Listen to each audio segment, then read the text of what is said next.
The tears are pouring out, but the question everyone is asking is this: did Meghan Markle and Prince Harry accidentally build the biggest celebrity downfall story of the decade right in front of the entire world? Because while they claimed they were escaping pressure, escaping judgment, and escaping the royal machine, critics say something much darker was happening behind the scenes. The more they talked about wanting privacy, the more cameras appeared. The more they said they wanted freedom, the more headlines followed. And now, comedians are tearing apart every contradiction, every decision, and every move they made after leaving the royal family. Prince Harry is very much our Kanye.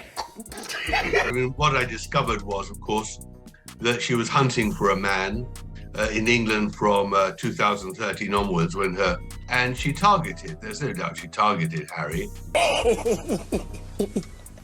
No way. No way. U.S. to mark the 250th anniversary of American independence from Britain and to seek the release of a British hostage being held by an American terrorist. Sorry. It's very interesting to make a 3-part documentary on Netflix about how bad things are while living in a castle. Started off, I wanted to like them. They were making interesting points about racism and misogyny, but then they start calling each other H and M, and I just thought, oh, do fuck off. Jimmy Carr is not slowing down, and the jokes are getting sharper. The comedian has turned Meghan and Harry's public image into a target, and audiences are reacting because they believe the controversy was already there, waiting to be exposed. The biggest criticism being thrown around is not just about what they did, but about the story they created around themselves. The idea that Meghan walked away from a career to marry a prince has become a major talking point among critics, who argue that the royal connection became the foundation of everything that came after. And Meghan say they'd now like to split their time between spending your money in the UK and spending your money in Canada. The entire situation has created one giant question. If the royal title was supposed to be the burden they wanted to escape, why does it remain the center of every conversation? Critics argue that Meghan's biggest transformation happened not when she acted, not when she built a lifestyle brand, but when she became connected to the royal family. And that is exactly where the jokes began. Because the irony is what fuels the fire. Meghan and Harry stepped away from royal duties, claiming they wanted independence, but soon after, they were searching for massive opportunities in entertainment, media, and business. The same spotlight they said was damaging became the spotlight they needed to survive. My brother's fiancée, Miss Meghan Markle, is on the American program Suits. Yes, Wednesdays, 8 p.m, USA Network. Check it out. She's amazing in it. Yeah? Right. The only difference between that show and this is people watch this one. That contradiction became the foundation of the criticism. The public watched as two people who said they wanted distance from fame continued appearing everywhere. Interviews, documentaries, books, and deals followed. And critics began asking whether this was really about escaping attention or controlling the attention. Then came the attack on Meghan's lifestyle content. Her Netflix project became another battlefield, with comedians mocking the smallest moments and turning ordinary scenes into examples of what they called a disconnect from reality. She posted a deleted scene where she's showing some bizarre pineapple hack. Let's take a look and then talk about it. Trick that people do with pineapple, instead of just cutting it to make the perfect little bite, you follow the wedge. When nature has given you all the cues on how to have a perfect taste of something. Oh, how fun is that? I love it.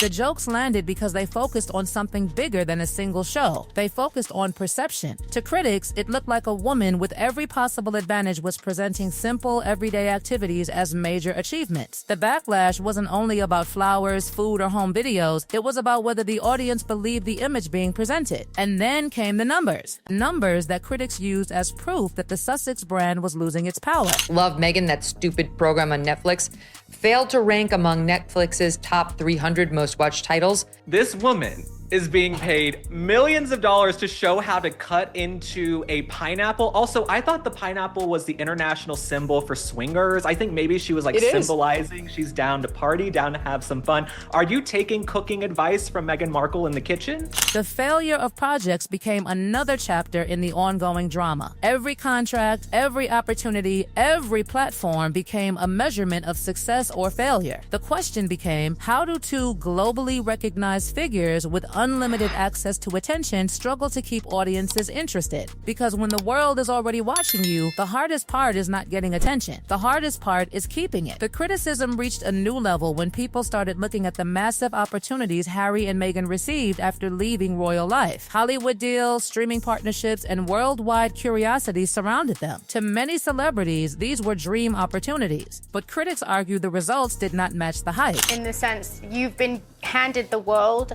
and every major contract, you had podcasts, you have all of this, and you didn't deliver because there's nothing to deliver. Yeah, because you don't have it. The accusations became brutal. Some critics claimed they were handed everything and still failed to deliver. Others argued the pressure was unrealistic and that any project connected to such massive public expectations would struggle. But the damage was already done because once a celebrity's image changes, every new move gets viewed through that same lens. Then came the Spotify controversy, where the criticism became even louder. A major executive publicly attacked their work relationship, and suddenly the conversation shifted from entertainment to reputation. The question was no longer just about whether a podcast succeeded. It became about trust, expectations, and whether the Sussex name alone was enough to create valuable content. And that is where this story becomes bigger than Meghan or Harry. It becomes a story about fame itself. Because when someone becomes famous for being famous, every mistake becomes a headline, every failure becomes evidence, and every comeback becomes another test. But the biggest twist is still coming, because the more they try to control their story, the more the world started creating its own version of it. The Spotify situation became the moment where the criticism reached another level, because suddenly the conversation was no longer just about entertainment. It became about whether Meghan and Harry could actually turn their fame into something long-lasting. A platform that had once looked like a guaranteed success story ended with questions, disappointment, and public frustration. Critics pointed to it as another example of what they believed was a pattern: huge opportunities arriving, followed by results that failed to match the expectations. Then the privacy argument came back into the spotlight, and this is where many people say the biggest contradiction appeared. Harry and Meghan repeatedly spoke about wanting a quieter life, wanting distance from the constant attention, and wanting control over their own story. But every time the public thought they were stepping away, another interview appeared, another project arrived, and another major announcement pulled them right back into the center of the storm. The criticism was not simply that they spoke publicly. Many people agreed they had the right to tell their side. The controversy came from the feeling that they wanted the benefits of global attention while also criticizing the system that created that attention. And that contradiction became the fuel for comedians, commentators, and critics who turned every move into another punchline. South Park's parody became one of the biggest examples because it attacked exactly that image. A couple saying they wanted privacy while publicly sharing their experiences with the world. The joke worked because it focused on the question everyone was already asking: where does privacy end and publicity begin? The uncomfortable part was that the conversation became bigger than the couple themselves. It became about celebrity culture, victim narratives, and the way public figures can reshape their own image. Some viewers felt they were exposing important issues. Others felt they were watching two wealthy celebrities continuously return to the spotlight while claiming they wanted to leave it behind. The debate became impossible to ignore. Then came the discussion around Prince Harry himself. Critics began questioning the transformation of a man who was once seen as a royal figure with a defined role. He left the institution promising a new chapter, but some argued that instead of becoming completely independent, he simply moved into a different version of public life. His critics pointed to past controversies and questioned whether someone with his history should be positioning himself as a voice of morality and responsibility. Supporters, however, argued that people can grow, change, and speak about difficult experiences regardless of their past mistakes.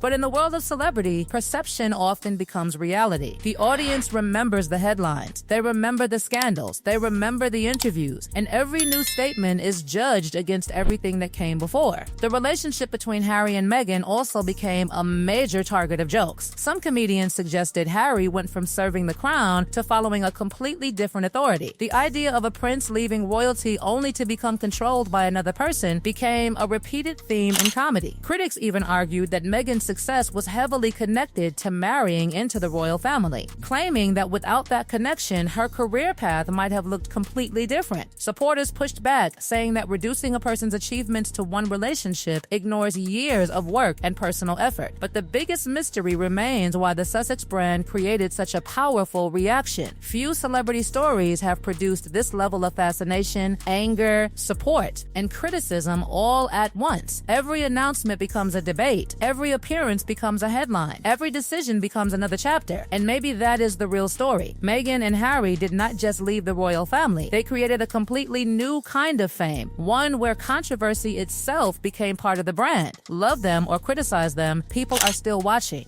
Because the moment the world stops talking is the moment a celebrity truly disappears. And right now, the conversation is louder than ever.